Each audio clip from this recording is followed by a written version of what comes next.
Fala, torcida vascaína, a gente está de volta com o nosso canal. Pessoal, chegou aí o último dia do ano e a gente está aqui querendo agradecer aos vascaínos presentes aqui no nosso canal durante esse ano de 2025, essa temporada longa para nós vascaínos, né, que durou até o dia 21, uma frustrante derrota, né, para o Corinthians ali na Copa do Brasil, mas foi um ano que eu queria agradecer bastante aí aos vascaínos, um ano que a gente passou por muitas superações, né? O Vasco teve aí péssimos resultados no início da primeira parte da temporada com o Fábio Carille. O Vasco não conseguia se encontrar. Depois tivemos aí uma janela de transferências no meio do ano para corrigir os problemas do time. Voltamos a sonhar com uma Libertadores. Infelizmente, no fim do ano, no Campeonato Brasileiro, o Vasco teve uma queda brusca, o que quase culminou no nosso rebaixamento. Mas ainda, para ser mais doloroso o ano do vascaíno, veio a final da Copa do Brasil, onde a gente perdeu um título que era nosso, cara. Infelizmente, os jogadores não entenderam dessa forma e o Vasco acabou perdendo para um time muito mais fraco, muito mais limitado do que o nosso, né? E ficou aquela dor, ficou aquele sentimento, aquela agonia, né? Aquele sentimento de decepção, porque há muitos anos a gente não passava por uma decepção, digamos assim, para o bem, né? É uma conquista de um título importante para o vascaíno, porque sempre as decepções era tomar a goleada do nosso maior rival, ser rebaixado, não subir de divisão, como foi no caso de 2021, e com certeza essa foi uma decepção que marcou talvez uma virada de chave na vida do Vasco, porque o Vasco mostrou que é capaz ainda de voltar a competir por algo nos próximos anos, né? Precisa de uma boa reestruturação ainda. A gente está falando aqui não somente do associativo, lógico, da venda da SAF, porque somente assim a gente vai começar já a ter resultados no ano que vem. Quem sabe voltar de novo à final de Copa do Brasil. Não que o associativo não seja capaz de colocar o Vasco de novo na final da Copa do Brasil, colocou nesse ano, mas com investimento, com o investidor, investindo dinheiro no Vasco, contratações, dinheiro que a gente fala, além de estrutura, de dar um maior conforto, digamos assim, para os atletas do CT, estruturalmente, para os jogadores se sentirem bem acolhidos dentro do Vasco, também é preciso contratar jogadores de quilate, jogadores de peso, jogadores que vão decidir títulos para o Vasco, entendeu? Isso que falta, e para isso precisa de dinheiro. Essa é a única forma que eu enxergo da gente voltar a sorrir novamente com o Vasco. Mas, no geral, meu amigo, eu queria agradecer muito aí aos vascaínos que não abandonaram o canal na péssima fase. Teve uma fase aí que o nosso canal não progredia, não somente o meu, mas acho que de várias pessoas que fazem vídeos do Vasco, porque o time não estava ajudando o torcedor a se apegar, a querer assistir, e por isso que eu agradeço muito aqueles que não saíram aqui do canal, que não deixaram de assistir os nossos vídeos na fase ruim, porque é nessa hora que a gente tem que ver o real valor dos inscritos aqui do canal, né? Muito obrigado aí, muito obrigado você que já me acompanha faz tempo, que já não estava assistindo aí nos nossos últimos vídeos, mas que está de volta. Obrigado você que está chegando aí, nunca me viu pela vida, está chegando agora no nosso canal, aqueles que já saíram, voltaram, às vezes não concordam com o que eu falo, acham que eu só falo besteira aqui, mas depois concordam com o que eu falo, volta para o canal. Existe muita gente assim. Eu queria agradecer a vocês aí, que são importantes sim para mim, cada um de vocês, cada um dos nossos 228 mil inscritos aqui no canal são importantes para mim, porque vocês fazem parte da minha história aqui dentro do YouTube, desde 2019, a gente gravando vídeos aí diariamente com as notícias do Vascão. Muito obrigado a todos vocês aí, eu desejo um feliz ano novo, muita paz, saúde para vocês, para sua família, que no ano que vem o Vascão, cara, nos dê alegria, né? Possa aí fazer um ano feliz para o vascaíno. Já está começando bem, hein? Já está começando bem.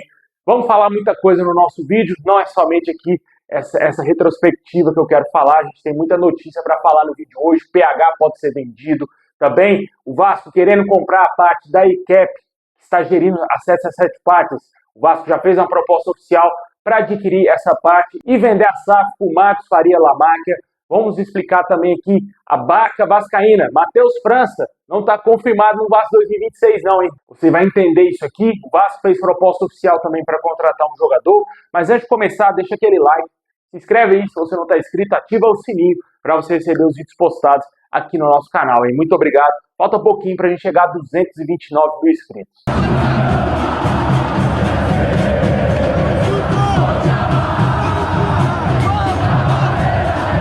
Vamos pessoal, começando aí com limpa, né? Com a limpeza que o Vasco vem fazendo no seu elenco, né? Nos últimos dias já tivemos aí a saída do Jean David, que já tem um novo clube, acertou com um time minúsculo lá no Chile. Também tivemos a saída do Lucas Oliveira, que foi pro Ceará. Se encerra o contrato do Maurício Lemos, do Paulinho. São os dois jogadores que vão deixar o Vasco. Também tem a situação do Cuesta, jogador que tem um contrato aí se encerrando no dia 5 de janeiro.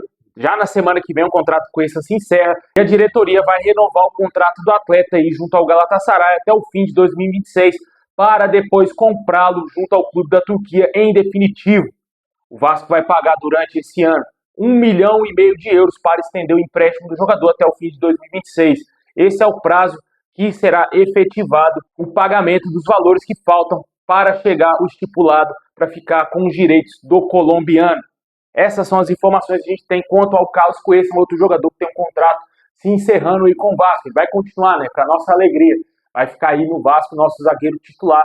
E com certeza uma ótima notícia para nós vascaínos. Eu estava até certo ponto preocupado se de fato o Vasco ia ter grana para adquirir aí o Cuesta. E o Vasco conseguiu fazer um novo empréstimo que vai dar mais tempo para o Cuesta permanecer no Vasco. A gente até explicou essa situação aqui no canal, né? Como que funciona essas negociações por empréstimo do Vasco, né? Que o Vasco chega lá no clube, tem interesse em jogador X, o Vasco tenta contratar o jogador por empréstimo com opção de compra, para depois, lá na frente, quando o Vasco já tiver praticamente encaminhado a certeza da venda da SAF, o investidor da SAF chegue lá e compre esses jogadores. Esse é o projeto, cara. Essa é a perspectiva. Foi assim que aconteceu com o próprio Carlos Cuesta, foi com o Andrés Gomes, que tem contrato até o meio do ano. O Vasco tem opção e ou obrigação de compra do jogador. A situação do Robert Renan, para mim, é a mais complicada, porque de todos os jogadores que vieram emprestados com opção de compra, ele é o mais caro. O Vasco terá que desembolsar cerca de 50 milhões de reais para comprar o Robert Renan em definitivo. Claramente, o jogador quer continuar no Vasco, só que eu não sei se o Vasco vai querer comprar o Robert Renan ou talvez trazer um outro zagueiro melhor do que o Robert Renan por esses valores, né? Isso aí vai ficar para o meio do ano, mas hoje a situação é que, na minha opinião, é difícil o Robert Renan ficar. Hein? Vamos ver o que vai acontecer nessa situação aí. Além disso aí também, temos outras situações de jogadores que podem deixar o Vasco. Jogadores que podem ser vendidos ou até mesmo ser emprestados a outros clubes, ou até mesmo devolvidos. Caso do Matheus França, torcedor vascaíno, vive uma grande expectativa para que esse jogador deixe o Vasco. A situação com ele é a seguinte: o jogador pertence ao Crystal Palace, está somente emprestado até o meio do ano ao Vasco, só que o Crystal Palace não colocou no contrato dele com o Vasco uma obrigação ou sequer opção de compra. O Vasco não tem nada o que fazer com esse jogador. Ele não agradou a diretoria, segundo o GE. Globo, será melhor avaliado agora no início dessa temporada. Pode ser que nas primeiras semanas aí, talvez de treinamentos e também de Campeonato Carioca, o Matheus França possa ser um pouco melhor avaliado. Caso ele não desempenhe bem, o Vasco deverá devolvê-lo ao Crystal Palace, segundo as informações do GE. Globo, uma fonte muito confiável. Também temos aí a situação do Hugo Moura, jogador que também não agrada a diretoria do Vasco e deverá negociar esse atleta em caso de uma boa proposta. Outros jogadores aí que podem deixar o Vasco, que estão retornando. Esforza não será aproveitado, vai deixar o Vasco. Também tem a situação do Maxime Domingues. Segue indefinida essa situação do Maxime Domingues, hein? Há informações que o jogador pode ser aproveitado no primeiro momento, tanto no Campeonato Carioca e talvez no início do Campeonato Brasileiro, mas eu acho bem difícil que o Maxime Domingues vai ficar no Vasco. Um jogador aí que, na minha opinião, não tem futebol para jogar no Vasco. Além dele, tem o Garré, que pode ser emprestado também. O Vasco não está satisfeito com o jogador argentino e deverá negociá-lo. Essas são as informações mais atualizadas quanto a esses jogadores aí. Também tem situações de vendas. Caso do Ryan. Milan e Real Madrid estariam disputando a contratação do jogador. São os dois últimos clubes que demonstraram interesse no atleta. Quase todos os times da Europa, os times da elite, estão interessados no Ryan. Dá para contar nos dedos os que não querem contratar o Ryan. Hoje, a situação é que o Vasco, segundo o canal Atenção Vascaíno, só vai vender o Ryan pela multa rescisória. O Vasco se deu ao luxo de não vender o Ryan por valores abaixo. O Vasco recusou uma proposta de 193 milhões de reais do Zenit, cara. O Vasco quer muita grana. Não vai ser qualquer dinheiro que vai chegar ali e tirar um jogador do Vasco como era no passado. Se o Vasco vender o Ryan pela multa rescisória, será algo extraordinário. Mais de 500 milhões de reais aí o Vasco irá receber com a venda desse jogador. A maior promessa do futebol brasileiro. Claramente aí o Vasco tem que ter calma, tranquilidade nas negociações, para não talvez também recusar uma proposta interessante. Talvez 70 milhões seja uma proposta interessantíssima para o Vasco. É uma proposta, na minha opinião, 70 milhões. É uma grana pesadíssima também, cara. O Vasco, quanto mais se aproximar da multa rescisória, melhor pra gente, né? Vamos ver o que vai acontecer. Bom, enquanto ao Paulo Henrique, o jogador entrou na mira de um clube da Arábia Saudita. Os sauditas fizeram contato com representantes do jogador nessa semana e manifestaram o desejo de contratá-lo. As condições para o negócio foram apresentadas e ainda não há uma proposta oficial. Recentemente, clubes da Itália e da Alemanha fizeram sondagem, mas as conversas até o momento não avançaram. O Vasco considera o Paulo Henrique uma peça importante do time comandado pelo Fernando Diniz e, a princípio, não tem interesse em vendê-lo. O valor estimado pela diretoria para abrir uma eventual negociação pelo Paulo Henrique é de, no mínimo, 10 milhões de dólares, aproximadamente 55 milhões e 300 mil reais, segundo o jornalista Tébaro Schmidt, lá do Globoesporte.com. Essas são as informações que a gente tem quanto à possibilidade de venda do Paulo Henrique. Dinheiro a gente sabe que não é problema para os clubes da Arábia Saudita. Se esses caras quiserem de fato comprar o Paulo Henrique, eles vão oferecer uma boa quantia aí, talvez cheguem nessa quantia que o Vasco deseja, né? Na minha opinião é pouco, cara. O Paulo Henrique é o melhor lateral do futebol brasileiro, por mais que tenha caído aí nos últimos jogos, né? O Vasco aí tanto na Copa do Brasil e também no Brasileirão, após ele ser convocado para a seleção brasileira, né? Ele caiu bastante. E o jogador, na minha opinião, ainda é o melhor lateral direito do país, por mais que tenha uma idade avançada, digamos assim, para o futebol, né? 29 anos, já não é um garoto e também não é tão veterano assim. Mas para o futebol europeu, ele já está com a idade um pouco mais avançada. Pode ser que para o futebol da Arábia Saudita seja interessante para o Vasco financeiramente se pintar uma boa proposta. E também, claro, para o próprio jogador, que a gente já cansou de falar aqui no canal, que o Paulo Henrique ainda não fez seu pé de meia. Um jogador que agora está vivendo o auge da sua carreira, aos 29 anos. Acho que nunca ganhou o que ele vem ganhando no Vasco em clube nenhum, cara. Porque ele, mesmo tendo jogado no Atlético Mineiro, ele não era um jogador que era titular no Atlético quando ele chegou lá. Ele era o terceiro ou quarto reserva. Jogou poucos jogos e já veio para o Vasco. E com certeza, na minha opinião, o Paulo Henrique não fez o seu pé de meia. Precisa, quem sabe, pensar no futuro da sua família. E uma proposta do mundo árabe pode balançar o jogador. Só que também tem aquele lado esportivo, que é o lado que o jogador quer jogar a Copa do Mundo. Talvez seja mais interessante para o atleta, se ele for sair do Vasco, talvez sair no meio do ano. Depois da Copa do Mundo, se ele tivesse sido convocado, quem sabe com o Hexa já garantido, né? Com certeza seria interessantíssimo para o jogador. Mas hoje o cenário é mais favorável para que ele continue no Vasco, já que é um grande desejo do atleta jogar de novo aí na seleção brasileira e está na lista final do Carlo Ancelotti para a Copa do Mundo. E ele só vai conseguir isso, na minha opinião, jogando no Vasco.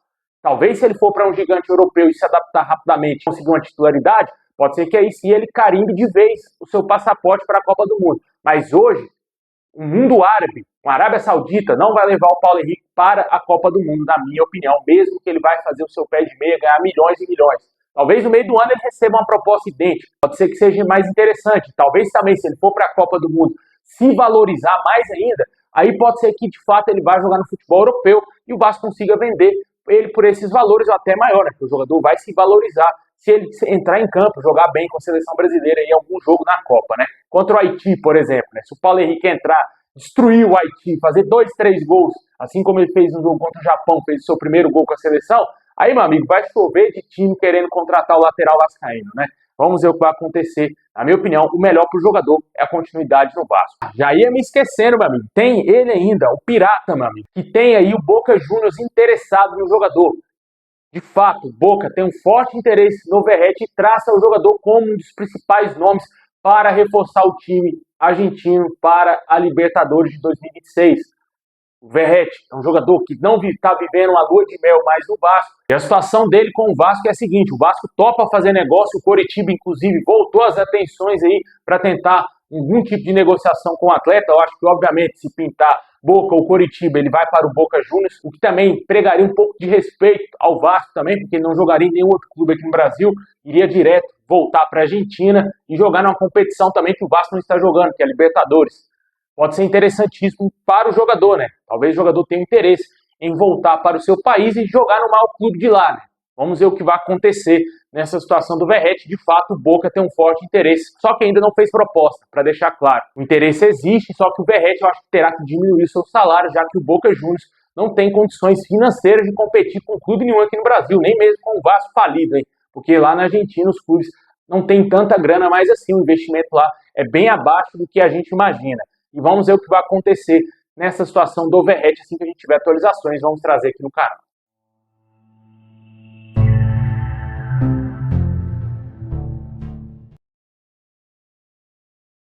Bom, pessoal, e quanto a reforços, tivemos aí a informação que o Vasco fez uma proposta oficial para contratar o zagueiro Alan Saldívia. A proposta, segundo a imprensa chilena, gira em torno de US$ 1,5 milhão parcelados por 70% dos direitos do jogador.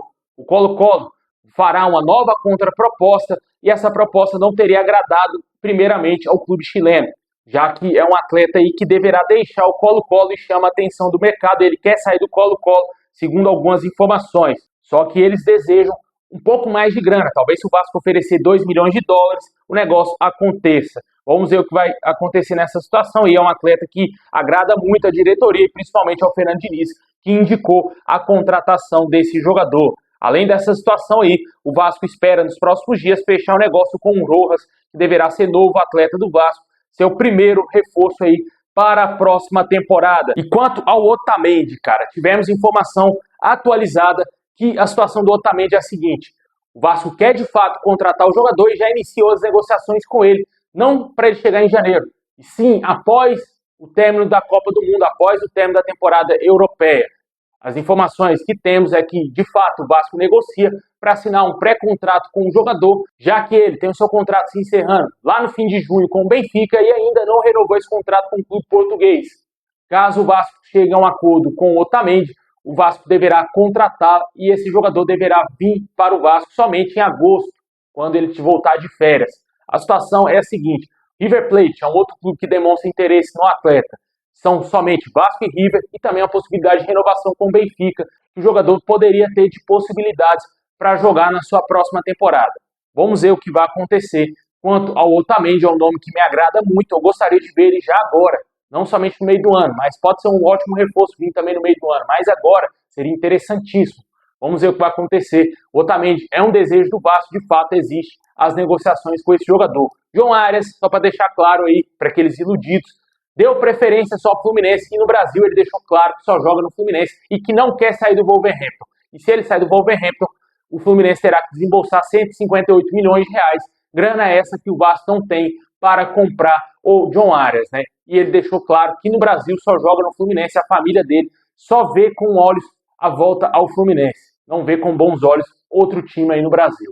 Deixar bem claro aí para o torcedor que ficou iludido com essa possibilidade. E além dessas situações aí, a gente fica na guarda aí se o Vasco vai fechar outras contratações. De fato, tudo deverá ser intensificado assim que tivermos a virada do ano, né? Tomara aí que aconteça uma boa contratação. A gente espera também que aconteça a contratação aí do Douglas Luiz, que é um jogador que é muito importante para o Vasco em 2026. Se esse jogador vier contratado, ele será o dono do meio-campo vascaíno. E o torcedor vive uma grande expectativa, só que não tivemos atualizações alguma quanto à vinda do Douglas Luiz ao Vasco. Assim que a gente tiver novidades, vamos trazer a qualquer momento aqui no canal. Novidade mesmo a gente teve quanto à compra dos 31% das ações da Vasco SAF, que pertencem hoje à ACAP. O Vasco ofereceu em torno de US$ 16 milhões em 4 parcelas para comprar a parte que está com os norte-americanos que estão gerindo os negócios da antiga 777 Partners. A proposta do Vasco é aproximadamente R$ 88 milhões, serão pagos em 4 parcelas, dando aproximadamente R$ 22 milhões cada parcela. Esses são os valores que o Vasco ofereceu para adquirir a parte da ICAP aí, que está gerindo os negócios da 777 Partners. A informação foi trazida pelo VDG Cast. O Vasco, de fato, quer comprar essa porcentagem para ter mais facilidade na venda da SAF, o Marcos Lamáquia, que é hoje o maior interessado na compra da nossa SAF. Essa é a situação. Se o Vasco chegar a um acordo com a CAP, vai conseguir chegar a esse percentual e adquirir 31% que pertenciam a 777 Partners. E vai poder revender essa situação aí. E o novo dono da SAF, o Marcos Faria Lamáquia, deverá adquirir em breve, caso isso seja concretizado, né? Porque ele está a um passo de assinar o memorando de entendimento com o Vasco e assim dando mostras que tem de fato interesse, a intenção de comprar a SAF do Vasco e podendo fazer já um empréstimo ponte, famoso aporte, o que quer que seja, para que o Vasco consiga contratar grandes reforços nessa janela de transferências que está aberta, onde o Vasco vai poder trazer grandes nomes para a temporada de 2026. Essas são as informações atualizadíssimas quanto à venda da SAF do Vasco. O negócio pode acontecer a qualquer momento, pode ser que a qualquer momento a ACAP aceite a proposta do Vasco, venda de fato esse 31% e acabe de vez com essa palhaçada que se chamava CS7 Partners no Vasco. E agora podemos ter em breve um novo dono gerindo o nosso futebol aí de 70% a 90% do futebol do Vasco. Vamos torcer para que dê tudo certo. Assim que a gente tiver a confirmação, vamos trazer aqui no nosso canal.